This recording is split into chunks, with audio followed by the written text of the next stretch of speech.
Okay, hi, welcome to the Alfred's Basic Piano Library Lesson Book Level 1A. And these videos are designed to walk you through each and every lesson in the book, one-on-one, and you can watch them as many times as you need in order to learn how to play. So, we're going to start from the very beginning, so let's turn the page to page 3.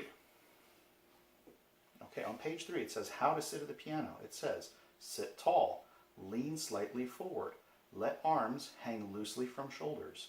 Bench must face piano squarely, knees slightly under keyboard. Feet flat on floor, right foot may be slightly forward.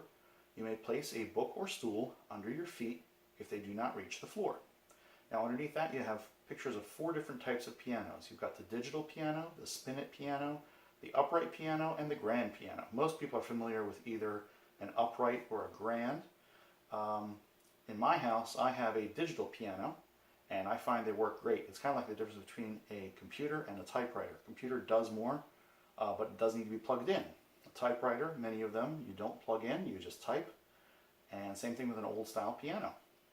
All right, so we're moving on. Okay, and we're talking about page 4. Now page 4 is one of the most important pages in the whole book.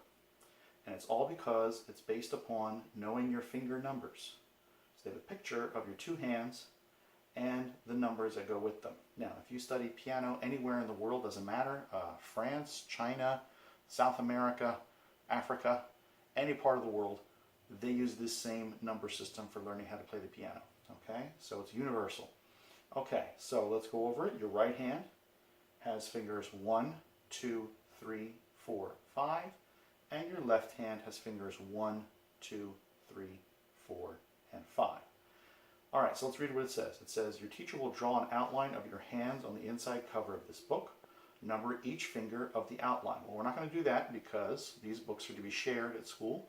So instead, I'm going to give you a piece of paper during one of our first lessons, and you're going to do that same activity. Number 3, it says, hold up both hands with wrists floppy, wiggle both 1s, wiggle both 2s, wiggle both 3s, wiggle both 4s, and wiggle both 5s.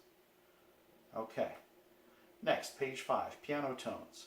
When you play a key, a hammer inside your piano strikes a string to make a tone. When you drop into the key with a little weight, you make a soft tone. When you use more weight, you make a louder tone. However, this is not a piano, this is a keyboard. So instead of a hammer and strings, we have electric circuits and speakers. Next, curve your fingers when you play. Pretend you have a bubble in your hand, hold the bubble gently so it doesn't break. So you're going to put one hand flat and the other hand curved, and you'll see why we curve our fingers. This way all 5 fingers can hit at the same time. Otherwise, they're different sizes, and you'll notice that the 3rd finger is the tallest one, and it would hit all the notes first. So instead we curve our fingers so that they're all the same length. You can do that with both hands. Then it says, play any white key with the 3rd finger of either hand softly.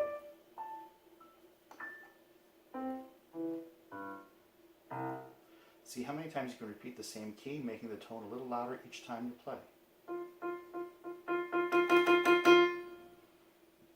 Before you play any key, you should always decide how loud or soft you want the sound.